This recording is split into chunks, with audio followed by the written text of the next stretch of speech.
ഒറ്റപ്പാലം, പാലക്കാട് ഒറ്റപ്പാലത്ത് മുളഞ്ഞൂർ കാവിൻ്റെ പരിസരത്താണ് ഉള്ളത്.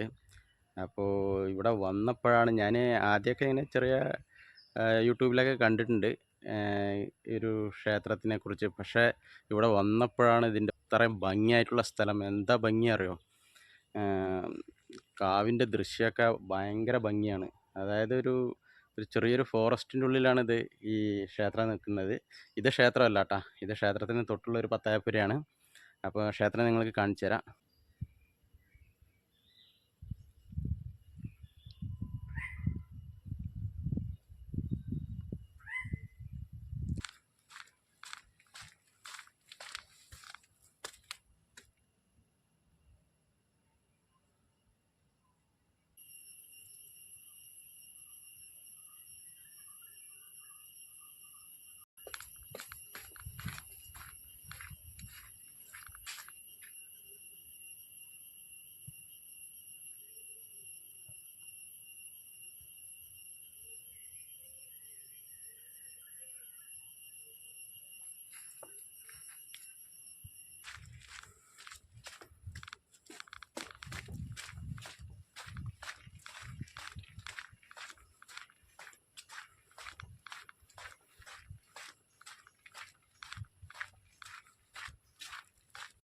ഇത് ക്ഷേത്രത്തിൻ്റെ തൊട്ടുള്ള ഒരു ചെറിയൊരു പത്തായപ്പുരയാണ് കേട്ടോ.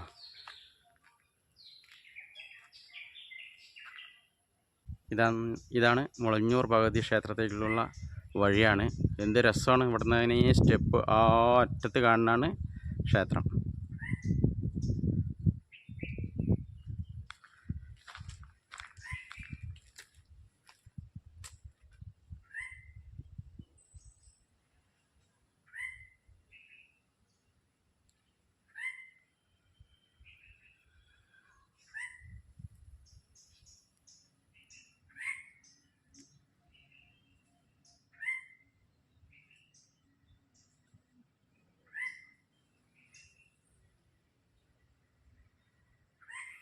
ഈ ക്ഷേത്രവും പരിസരവും തന്നെ ഫോറസ്റ്റാണ്. പക്ഷേ ജനവാസമൊക്കെ ഉള്ളതാണ്, അടുത്ത ജനവാസങ്ങളൊക്കെ ഉള്ളതാണ്. പക്ഷേ ഒരു ഫോറസ്റ്റിൻ്റെ കീഴിലുള്ളതാണിത്. ഇതിനോട് തൊട്ടന്നെ ഒരു കുളമുണ്ട്.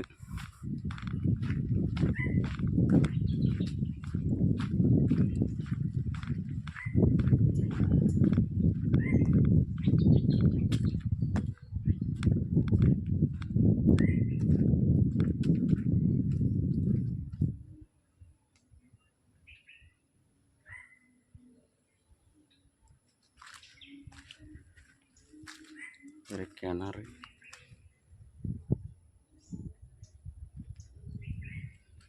അടിപൊളി സ്ഥലം കേട്ടോ.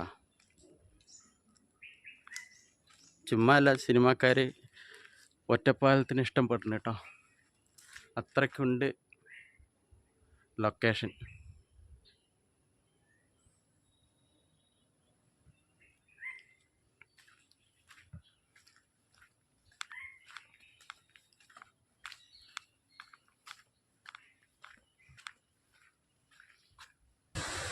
അപ്പോൾ നമ്മളിപ്പോൾ അനങ്ങാമല എക്കോ ടൂറിസത്തിൻ്റെ മുമ്പിലാണ് നിൽക്കുന്നത്. അപ്പോൾ നമുക്ക് ഇനി ഇവിടെ നിന്നൊരു 40 രൂപയുടെ ടിക്കറ്റ് എടുത്ത് ഉള്ളിലോട്ട് കയറണം. ഇതാണ് എൻ്റെ കവാടം. കാണുമ്പോൾ തന്നെ നല്ലൊരു അട്രാക്ഷൻ ഉണ്ട്. പിന്നെ പ്രത്യേകിച്ച് ഇന്ന് വ്യാഴാഴ്ച ആയതുകൊണ്ട് വലിയ തിരക്കൊന്നുമില്ല. പിന്നെ കുറച്ച് കഴിഞ്ഞാൽ തിരക്ക് വരും. ഇപ്പോൾ ഒരു 2 മണിയായിട്ടുള്ളൂ. കുറച്ച് കഴിഞ്ഞാൽ നല്ല തിരക്കായിരിക്കും. അപ്പോൾ കുറച്ച് കഴിഞ്ഞാൽ നല്ല തിരക്കായിരിക്കും. ഇപ്പം തന്നെ ടൂറിസ്റ്റുകളൊക്കെ വരാൻ തുടങ്ങി, പിള്ളേരൊക്കെ വരാൻ തുടങ്ങി.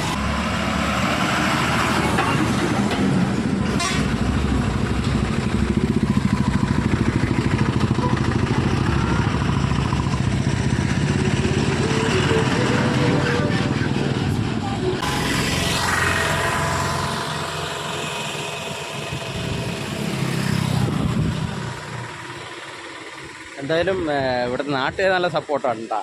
നല്ല കൈയൊക്കെ കാണിച്ചൊക്കെയാണ് പോകുന്നത്. എന്തായാലും ഒറ്റപ്പാലത്തുകാർക്ക് ഒരു ബിഗ് ഹൈ. വരുന്ന അവിടുത്തെ പിള്ളേരൊക്കെ നല്ല സപ്പോർട്ടാണുള്ളത്. ഇനി ഉള്ളിലോട്ട് കയറി നോക്കാം. ഉള്ളിലോട്ട് കയറിയിട്ട് നമുക്ക് ബാക്കിയുള്ളത് നോക്കാം കേട്ടോ. ചെറിയൊരു വെള്ളച്ചാട്ടമൊക്കെ അവിടുത്തെ സ്റ്റാർട്ടിങ്ങിൽ തന്നെ കാണുന്നുണ്ട്. അങ്ങോട്ടേക്കൊക്കെ പോവാം. അപ്പോൾ ഇതാണ് എൻ്റെ കവാടം. നിരവധി തമിഴ് മലയാള സിനിമകൾ ചിത്രീകരിച്ചിട്ടുണ്ട് കേട്ടോ അവിടെ. പണിക്കർക്കുന്നും ചെറുവള്ളച്ചാട്ടവും കീഴൂരിലെ അക്വാഡക്റ്റ് ബ്രിഡ്ജും ഒക്കെ ഇവിടുത്തെ പ്രത്യേക ആകർഷണങ്ങളാണ്. കുട്ടികളുടെ പാർക്കെല്ലാം ഇവിടുത്തെ പ്രത്യേക ആകർഷണങ്ങളാണ്. അതുപോലെ തന്നെ മലകൾ കണ്ടു കഴിഞ്ഞാൽ പശ്ചിമഘട്ടത്തിൽ നിന്നും ചീന്തിയെറിഞ്ഞ പാറക്കൂട്ടമാണ് ഇതെന്ന് തോന്നുന്നുണ്ടാ. അത്രമേൽ വന്യമായ ഒരു യാത്രാനുഭവമാണ് അനങ്ങാമല സമ്മാനിക്കുന്നത്. ഈ ഓണം സീസണിലൊക്കെ നല്ല വരുമാനം ഇവിടെ കിട്ടിയിട്ടുണ്ടെന്നാണ് ടൂറിസം വകുപ്പിന് നല്ലൊരു വരുമാനം ഈ അനങ്ങാമല എക്കോ ടൂറിസത്തിന് ലഭിച്ചിട്ടുണ്ട് എന്നാണ് വിവരം കിട്ടിയത്. ഓണം, ബക്രീദ് ഇങ്ങനെയുള്ള സമയങ്ങളിലൊക്കെ നല്ല ടൂറിസ്റ്റുകൾ ഒരുപാട് എത്തുന്ന ഒരു സ്ഥലം കൂടിയാണ് അനങ്ങാമല ഈ എക്കോ ടൂറിസം. അതുപോലെ തന്നെ ഈ അനങ്ങാമലയെക്കുറിച്ച് ഒരുപാട് ഐതിഹ്യങ്ങളൊക്കെ ഉണ്ട്. ഒരുപാട് ഔഷധ സസ്യങ്ങളെല്ലാം ഈ മലയിലുണ്ട്. 18 കിലോമീറ്ററോളം ചുറ്റളവിൽ കിടക്കുന്നതാണ് ഈ അനങ്ങാമല. പശ്ചിമഘട്ടത്തിൽ നിന്നും ശരിക്കും പറഞ്ഞാൽ നമ്മുടെ വെസ്റ്റേൺ ഘാട്ടിൽ നിന്നൊക്കെ മാറിയാണ് ഈ ഒരു മല സ്ഥിതി ചെയ്യുന്നത്.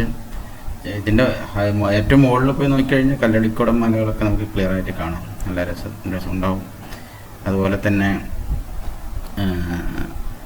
ഒരുപാട് ഔഷധ സസ്യങ്ങളൊക്കെ ഈ മലയിലുണ്ട്. പക്ഷേ ഇതിൽ നമുക്ക് താഴെ നമ്മുടെ ഓഫീസിൽ നിന്ന് നമുക്ക് ട്രക്കിങ്ങിൻ്റെ ഒരു പാസും കൂടി എടുത്താൽ മാത്രമേ അതിനെ കംപ്ലീറ്റ് മുകളിലോട്ട് പോകാൻ പറ്റുള്ളൂ. അപ്പോൾ അതൊക്കെ ഇത്തിരി റിസ്ക്കാണ്. കാരണം ഈ മഴ സമയത്തൊക്കെ അത് റിസ്ക്കാണ്. അതുമല്ല ഈ ട്രക്കിങ്ങൊക്കെ നല്ലവണ്ണം അറിഞ്ഞവരും മാത്രമേ അതൊക്കെ ശ്രമിക്കാവൂ. അല്ലാത്തവർ അതിനൊന്നും ശ്രമിക്കരുത്. സ്ഥിരമായിട്ട് ട്രക്കിംഗ് ചെയ്യുന്നവർ അത് ശ്രമിക്കാവൂ. ഊഞ്ഞാലൊക്കെ ഉണ്ട്. കുട്ടികൾക്ക് കളിക്കാനുള്ള ചിൽഡ്രൻസ് പാർക്കൊക്കെ ഇവിടെ ഉണ്ട് കേട്ടോ.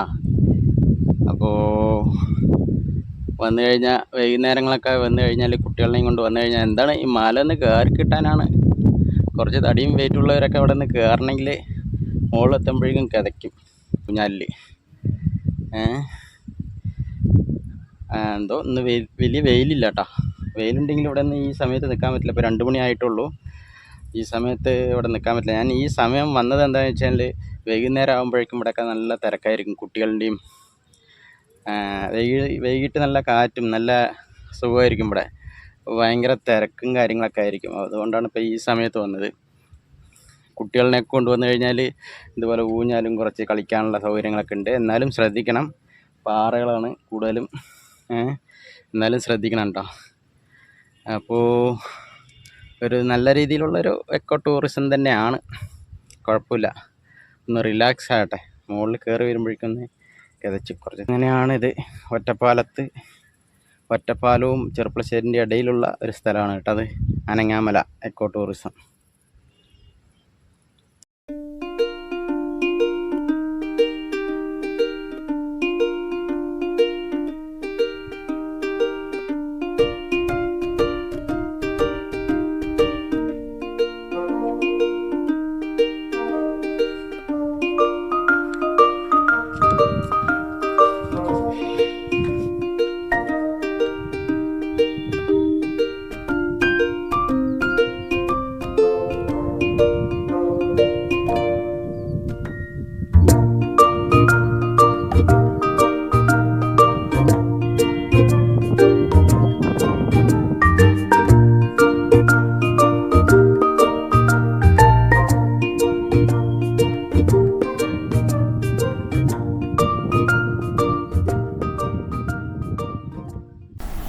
ഒരു കുഞ്ഞു വാട്ടർഫാൾസ് ഉണ്ട് കേട്ടോ അവിടെ.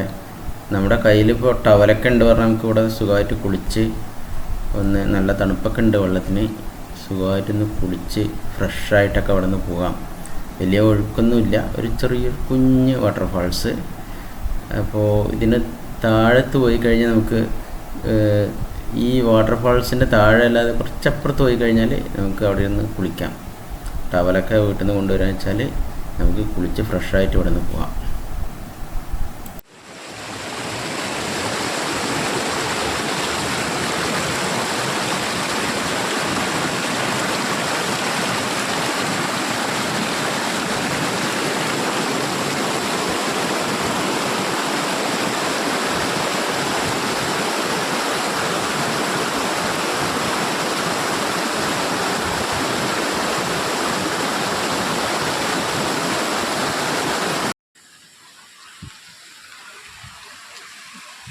ഇവിടുത്തെ പ്രത്യേകത എന്താണെന്ന് വെച്ചാൽ ഒരു മലയാണ്. മലയിൽ എങ്ങനെയൊക്കെ ടൂറിസം എങ്ങനെ ഡെവലപ്പ് ചെയ്യാൻ പറ്റും എന്നുള്ളത് ഉള്ളൊരു ഉദാഹരണമാണ് അനങ്ങാമല എക്കോ ടൂറിസം.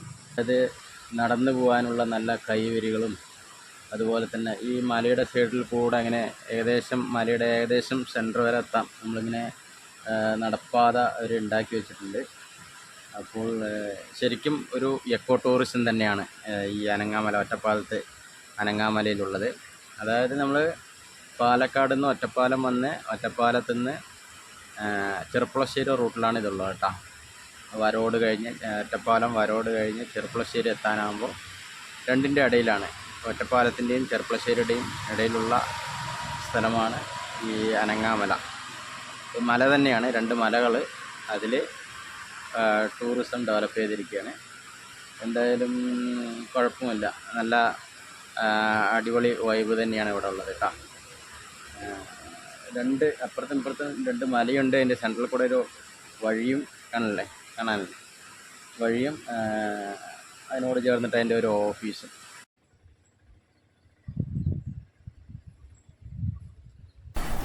ഇത് കീഴൂർ എക്കോഡക്റ്റ് ബ്രിഡ്ജാണ്. ഈ അനങ്ങാമലയുടെ തൊട്ടനുള്ളത് തന്നെയാണ്. ഒരുപാട് സിനിമകൾക്ക് ലൊക്കേഷനായിട്ടുള്ള ഒരു ബ്രിഡ്ജാണിത്. അതിനൊരു ഉദാഹരണം ഇതാ. നടക്കാത്ത വാച്ചെന്തിനാ കൈ കെട്ടണേ? അതഴിച്ചു തന്നിട്ട് ഇത് കെട്ടിക്കോളൂ. സമയം അറിയില്ലല്ലേ പ്രധാനം. ഇതിലിപ്പോ സമയം കൃത്യ 5:45. അപ്പൊ ഇതിന്റെ സൂചി മുന്നോട്ട് നടക്കാൻ തുടങ്ങിയോ? കൊറേ പിന്നോട്ട് നടന്നപ്പോ അതിന് തോന്നി കാണും. എന്നാ ഇനി കുറച്ച് മുന്നോട്ട് നടക്കാന്ന്. എന്നാലും ഇനിയും കേടാവൂലോ. അപ്പൊ കിട്ടാം, അയൽക്കാരന്റെ ഗിഫ്റ്റ് ആയിട്ട് കൂട്ടിക്കോളൂ. അപ്പോൾ കൂട്ടുകാരെ, എല്ലാവർക്കും ഈ വീഡിയോ നിങ്ങൾക്ക് ഇഷ്ടപ്പെട്ടെന്ന് വരുന്നു. ഇഷ്ടപ്പെട്ടിട്ടുണ്ടെങ്കിൽ ഒന്ന് സബ്സ്ക്രൈബ് ചെയ്യുക, ഷെയർ ചെയ്യുക, ലൈക്ക് ചെയ്യുക, അതുപോലെ സപ്പോർട്ട് ചെയ്യുക. നിങ്ങളുടെ സപ്പോർട്ട് ഉണ്ടെങ്കിൽ മാത്രമേ നമുക്ക് ഇതൊന്നും മുന്നോട്ട് കൊണ്ടുപോകാൻ പറ്റുള്ളൂ.